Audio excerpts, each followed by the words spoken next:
Are you ready for the event? Hello, Houston. The Expedition 63 crew is ready for the event. JSCPAO, this is Mission Control Houston. Please call station for a voice check. Station, this is JSCPAO. How do you hear me? JSCPAO, loud and clear. Great. We'll start this off with a question from Twitter. It's probably for you, Chris. It's from Rick. When they opened the hatch, did Dragon have that new car smell? It absolutely did. In fact, there was a little bit of space smell in the vestibule. And then when we got that hatch open, you could tell it was a brand new vehicle with smiley faces on the other side, smiley face on mine, just as if you had bought a new car, the same kind of reaction. Wonderful to see, my friends, and wonderful to see a brand new vehicle. All right, we'll start off with a question from Bill Harwood, CBS.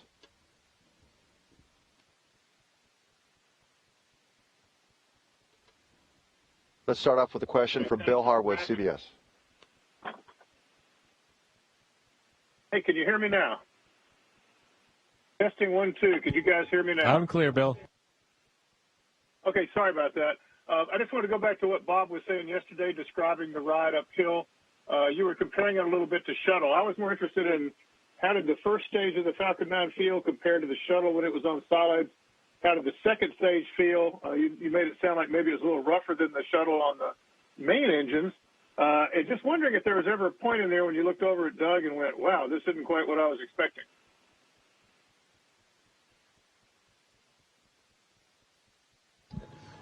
Well, Bill, you took the words right out of our mouth. The summary from yesterday was good. Smoother first stage, a little rougher second stage than we saw on shuttle, and that I think both of us were expecting. We did actually comment on it while we were going uphill. I think we tried to verbalize as much of the new experiences we were having just to make sure they were for real between the two of us. We were sensing the same things. All right, let's go to a question from Stephen Clark.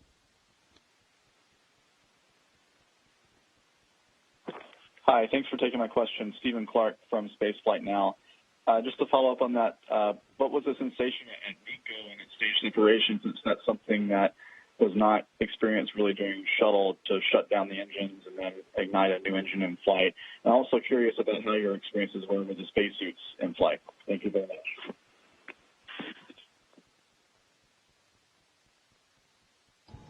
I think the question was about the difference with staging between the Space Shuttle and the Dragon, since we didn't shut down the main engines on the Space Shuttle like we went through for first stage and second stage. There was a significant difference between the solid rocket boosters on the shuttle and that second stage, and so I think we all definitely felt that separation and heard the clunk associated with it. Doug and I both commented on, I think Doug commented on it first, that we did feel some early zero-G when we came off of the first stage, and we're getting ready to transition to the second stage, and then we felt that second stage light. And I think the next question was about the suits. And let Doug, if you want to talk a little bit about our experience with the suits.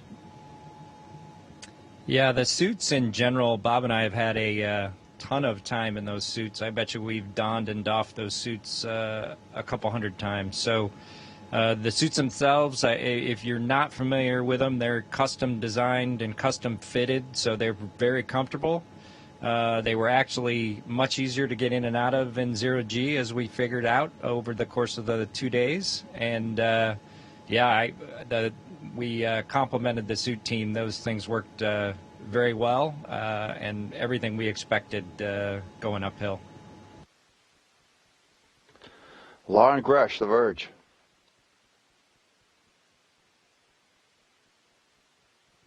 Is there any perhaps feedback for SpaceX and NASA that you have about any potential changes that you would make for the next crews who fly on Crew Dragon? Were there any changes that we would make? I think it was your question. I don't think that there's anything.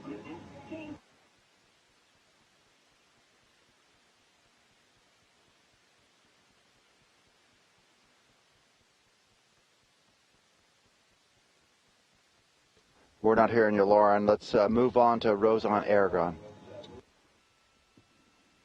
Hi, for taking my question, and I'm glad to see you all are well up there. As you know, Houston is the home to manned space flight, and in many ways, the people here who know you personally from Timber Grove, Clear Lake, those who've watched from Nassau Bay, Webster, seen you train and your journey to get where you're at today. Some of them may be like your sons who are younger and may be inspired by the things that you all are doing.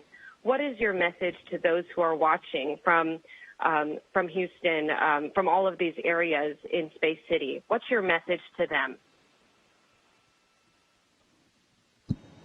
Well, I think my first thing I would say about that is, just never quit what you're doing. This was an extremely long road for Bob and I. We last flew in 2010 and 2011, and then when NASA stopped flying shuttles, that was in the middle of 2011, and it's just taken that hard work and dedication over the last almost 9 years to get us where we're at now, back in launching rockets from the United States, back at Space Station, docking to the front of Space Station where shuttle used to dock.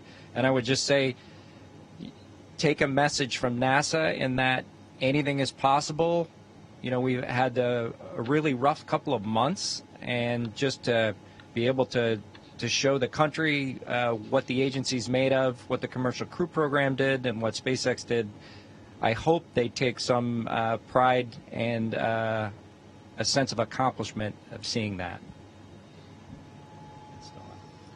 I think for both of us also, the Houston area is where we call home now.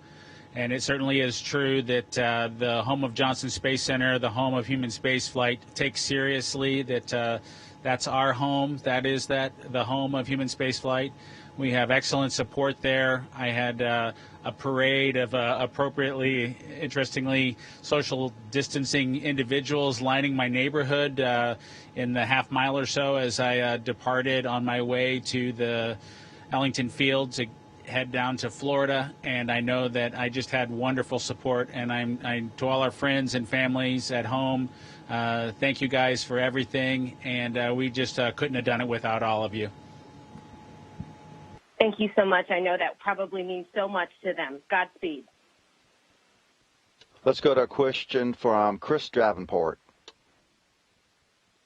Hey, guys. It's Chris Davenport from the Washington Post. Thanks for taking the time, and congrats on your flight. And I'll try not to leave you hanging this time. To follow up on Bill and Stephen's question about the ride, I wonder if you can walk us through, some of the technological differences between shuttle that led to the difference in the experiences, and then maybe a little bit more of what were some of the key moments during the ascent phase that stood out to you guys. Thank you. Hey, Chris, good to talk with you. I think just generically, the Falcon 9 is a liquid-fueled rocket. Remember, shuttle had solid rocket boosters to start with. Those burned very rough for the first 2.5 minutes. The first stage with Falcon 9 were the 9 Merlin engines, and roughly the same amount of time, and it was a much smoother ride, obviously, because it was a liquid engine ascent at that point.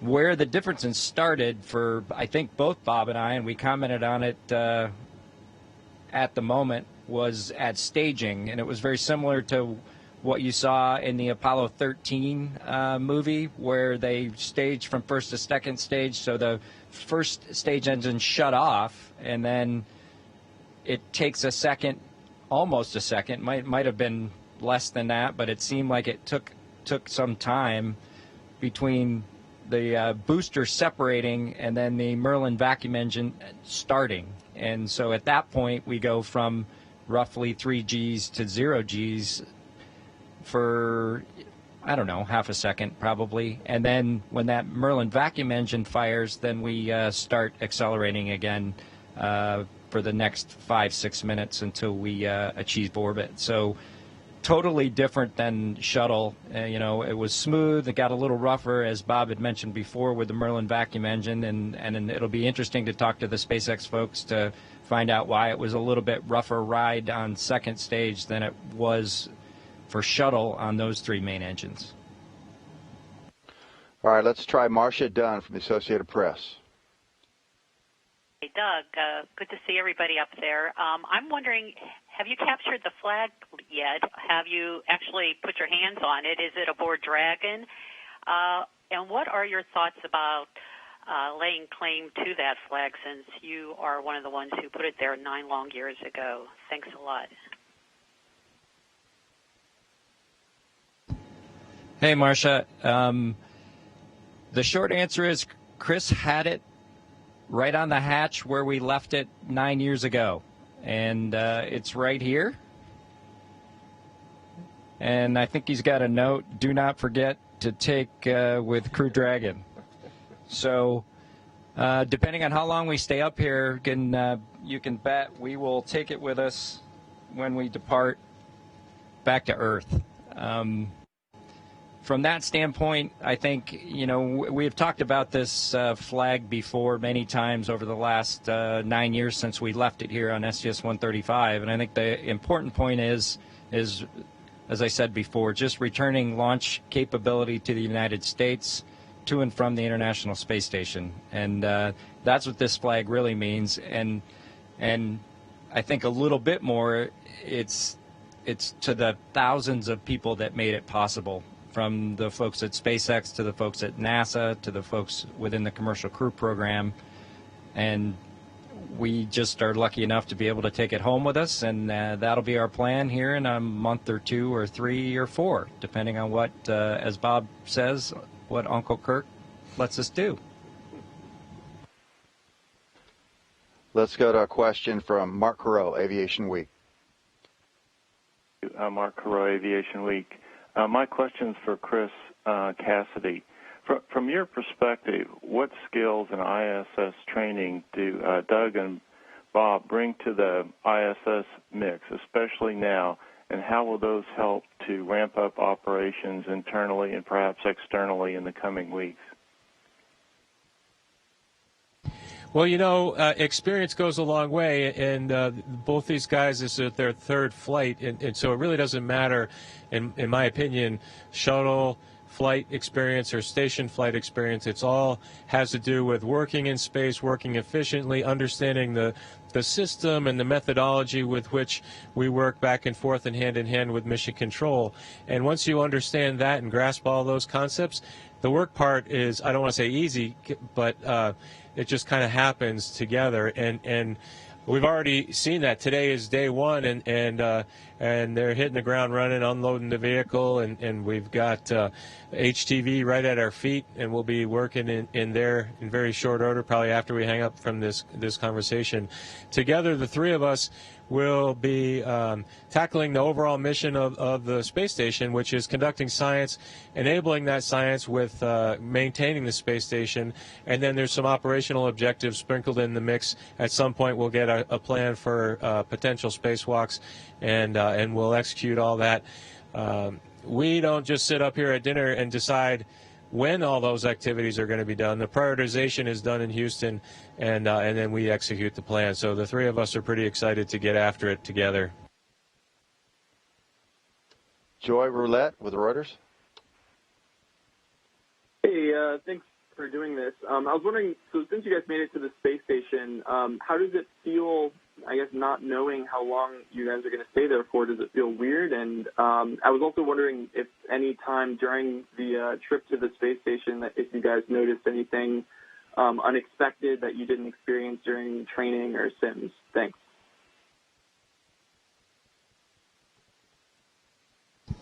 Well, thank you. It's a good question. I think several recent crews have had a little bit more uncertainty than we've had historically for how long their mission duration was going to be.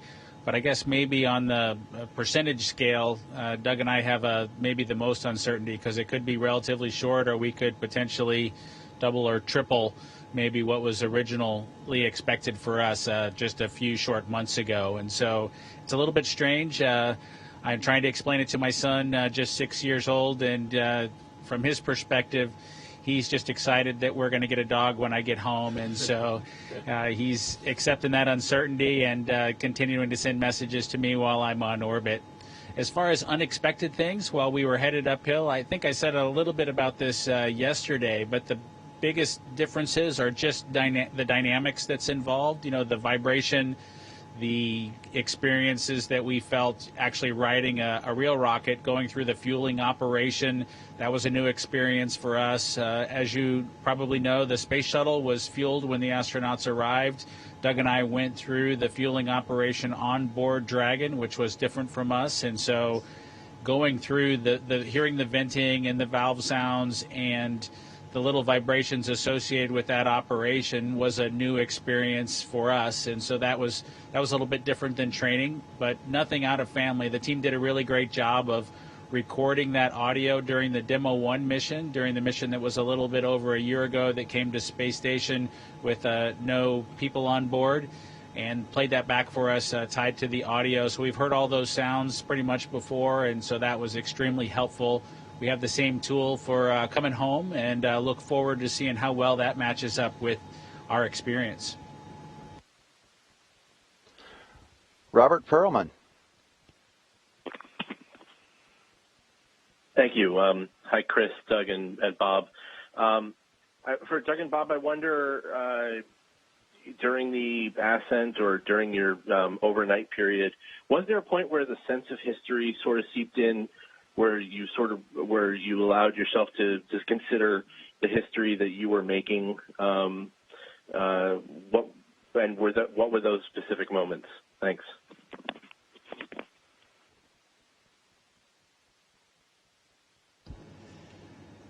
Honestly, Robert, good to talk to you. I don't know if we ever reflected on it over the 19-hour rendezvous. I think, you may have random thoughts going through your head every now and again, but, both Bob and I are, over the last 5 years, been pretty focused on this mission and actually flying this mission, and I think that's really what we put our entire effort mentally and physically into from the time we walked out of the ONC building until we docked with Space Station, and of course we're still doing it, but it was just focusing on everything we could do to make sure we did what we needed to do to make it a successful ascent, rendezvous, and docking, and then also try to take in all the things that the Falcon 9 and the Dragon showed us, the noises, the maneuvers, any nuances, anything that we can let other folks know to be aware of as they fly that vehicle. And I think,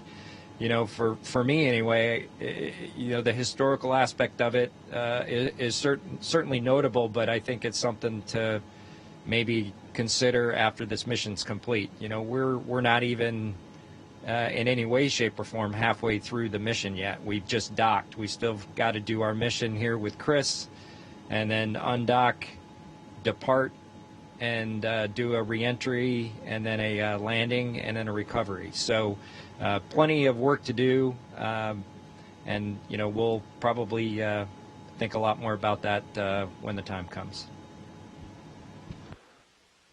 Hanukkah Whitering with Space.com. Hey guys, Hanukkah Whitering here. Thanks for taking my question. This is for Bob and Doug. I'm wondering, what were some of the first things that you wanted to see or do after you arrived at the space station? And has it changed much since you were last there, or does it still kind of feel like a second home to you? Thanks.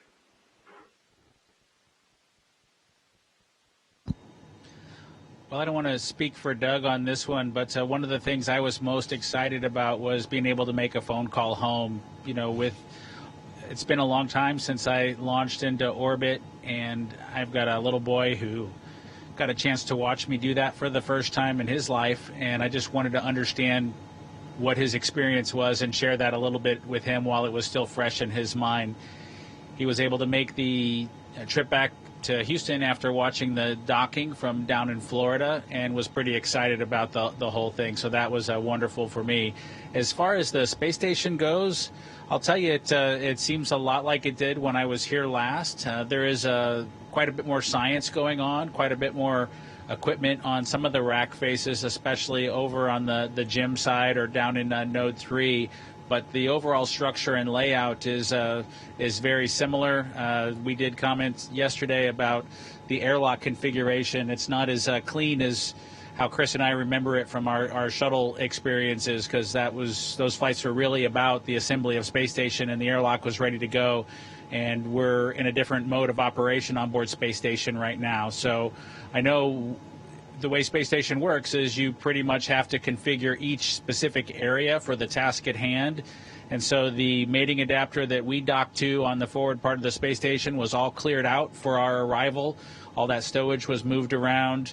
Quite a bit of stowage was probably repositioned for HTV's arrival from Japan, and we'll have to do some reconfiguration in other areas as we continue to conduct operations on board the Space Station. There's just so much going on that you've got more stuff than you have places to just stow it without fully being able to conduct the operation. Anything to add? Let's go across the pond to Jackie Goddard with the Times. Thank you. I'm Jackie Goddard for the Times of London, and congratulations. This mission feels so much more funky and futuristic, with everything from the capsule's look to the touch screens, the technology, the suits. Does this feel like the Jetsons? Can you describe some of the emotion around it, of the ride uphill? And somebody has to ask it, that all-important question that the child in all of us needs to know: how was the Crew Dragon toilet? Thank you.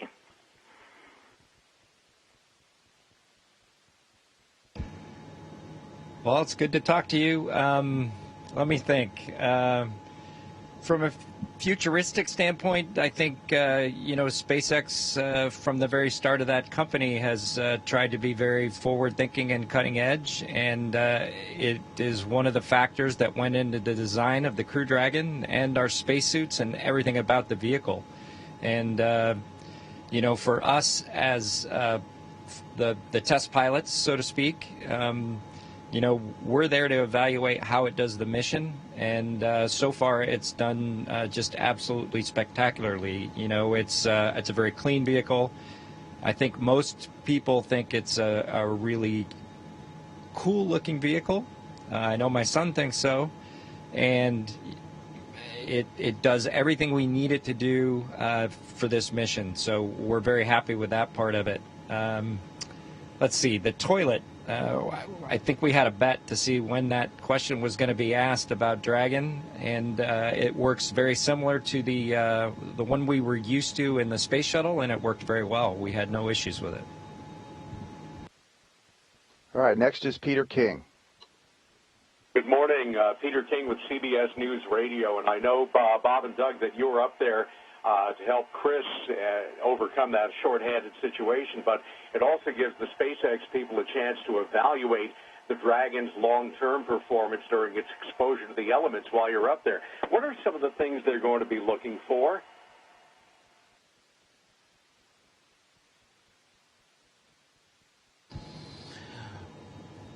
Well, you're absolutely right that we'll put the Dragon through its paces in preparation for the Crew 1 flight. We already spent quite a bit of the day preparing basically Dragon to serve its purpose as a lifeboat or an emergency departure vehicle. So Doug and I spent quite a bit of time getting the equipment prepared so that that vehicle is ready to go and execute that mission. And we probably did a little more as a part of that than other crews will do in the future. We've performed some connections with the computer systems to make sure that we can configure the communication between everything from the Soyuz to the rest of the space station back to Dragon if we needed to do that from inside of our small little vehicle, and we established that that stuff all works. And we'll continue to do small checkouts like that. We'll go through the process of powering down Dragon, taking it to its kind of hibernated state, and then bring it back up here in just a few short days just to make sure that that process goes smoothly.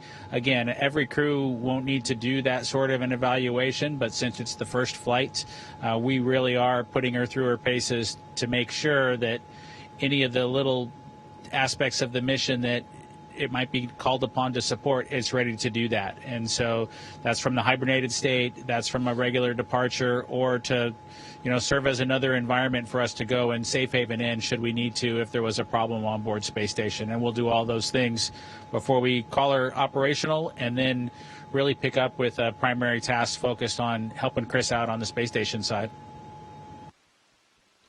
Leo Enright with Irish Television. Congratulations, Bob and Doug, and as we say in Ireland, Slán Abhaile, safe home.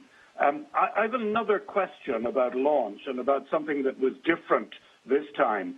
Your final call-out before SECO was Shannon, to which Hawthorne replied, Roger, Shannon. Now, obviously, Shannon is in Ireland, and I rather expect that we're going to be hearing this call-out a lot in the years to come. So a lot of people in Ireland are wondering, what was that all about? Well, hello, Ireland. That's a great question. So the ascent trajectory offers us some opportunities if needed, if we have got a failure with a launch vehicle, to abort.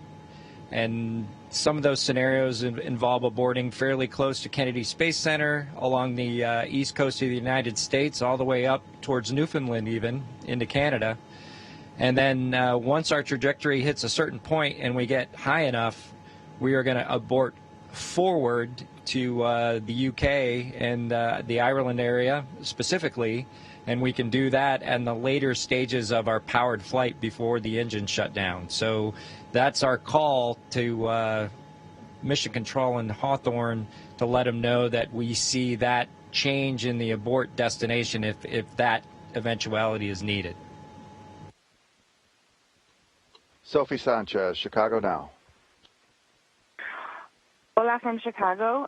Doug, as a test pilot, what was it like for you taking control of Endeavour for the first time? And then if you can both share a little bit about the docking procedure, how it compared to the Soyuz docking procedure. Thank you.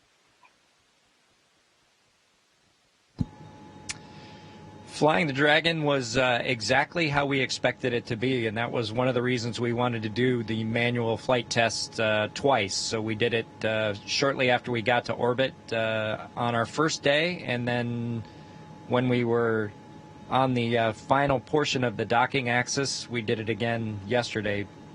And it's all to prove that that capability works for future crews if need be. Most folks are familiar with the fact that Dragon is designed to be totally automated from the time it launches until the time it returns to Earth. But if there's any systems failures or other issues, we would like to know with confidence that if we take over manually, the vehicle will do what we need it to do. Dave Mosier. Thank you so much for taking my call, and congratulations on your flight. It was amazing to watch. Chris, what was the biggest thing you felt or thought as Endeavour approached the ISS? And Bob and Doug, same question for you. What were your biggest thoughts or emotions as you pulled up to this place you haven't been in many years? And I'm also curious. I want to ask the spacesuit question a different way. What's your 5-star review? Well, what would you rate it? What would you say about the spacesuits and if you had to review them online? Thank you.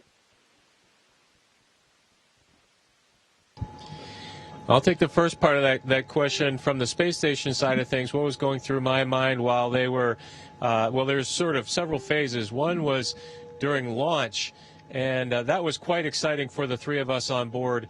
We flew directly over the Kennedy Space Center 2 minutes before launch, got some nice pictures of the launch pad. We were out over the ocean at the time of engine ignition, so we couldn't quite see. Plus, we were in the day, and KSC was in the day, so we didn't see the actual launch. But that was very, very exciting, and the three of us were just cheering, just much like you were, I'm sure. Fast forward to yesterday when we were watching the vehicle do its stair-step maneuver up to our altitude, and Yvonne and I could see, we were looking out the cupola window, we saw it very far away, about 19, 20 kilometers, and then it got brighter and brighter and bigger, and it struck me that little tiny dot was going to be fixed to a piece of metal that was about 15 meters from where I was standing, so to speak. And then they came up to our same altitude and started coming directly in on the docking axis. And I had the camera out at one particular point, and I cracked open the window to get a picture, and I realized that inside that spacecraft were two of my colleagues and friends, and they're going 17,500 miles an hour, and we're going 17,500 miles an hour, and we are bringing these two vehicles together with a computer and them backing it up, and I could monitor this process on the telemetry. And so from a technical nature, I was pretty amazed at the whole thing, just realizing what was happening. But then you fold into that the historic aspect of the whole day, and what it means to America, what it means to our nation's space program, what it means to international cooperation and commercial cooperation. It just was kind of awe-inspiring, to be honest with you. And then that was a fleeting moment back to the operations, but it was pretty impressive day, and I'm just honored to be a part of it.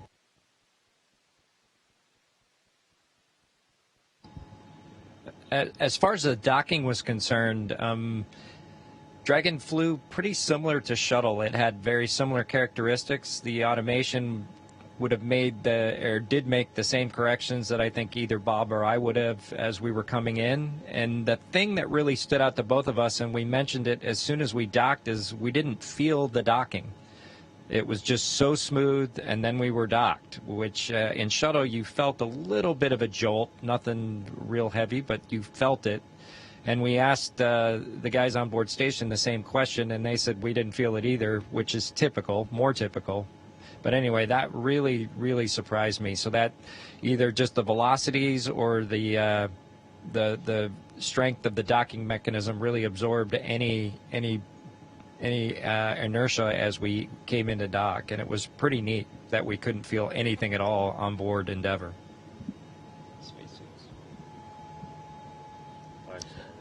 I think for both Doug and I, we'd have to give the suits a 5-star rating. You know, each suit is point designed for a very specific mission. This one is point designed for us to sit in our seats and protect us if there's a fire or any sort of a problem with the atmosphere on board Dragon. It's leaking out or has smoke in it or anything like that. And so these suits didn't have to do that job for us, which was nice. But it was clear that they were ready. We had great checks of the suits as we continued uphill and pre-launch, and I just can't say enough about the SpaceX team, Chris Trigg, Eric, Maria, and all the other members of that team have just done an outstanding job supporting us, getting them tailor fit to fit on us, and we look forward to seeing how they perform.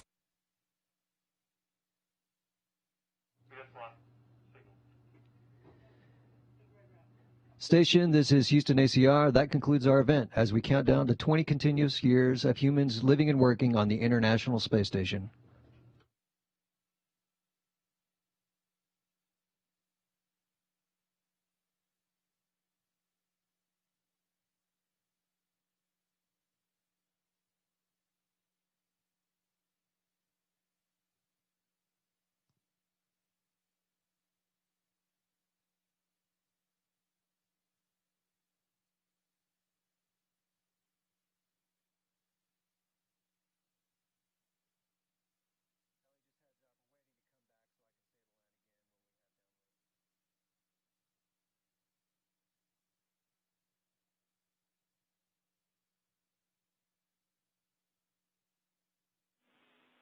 And that concludes our event as we count down to 20 continuous years of humans living and working on the International Space Station.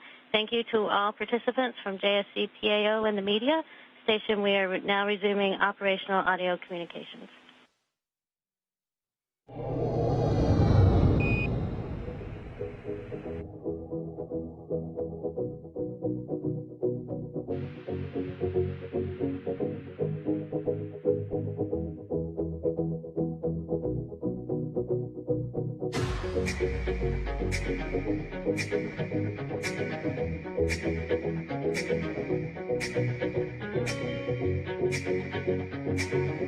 Thank you.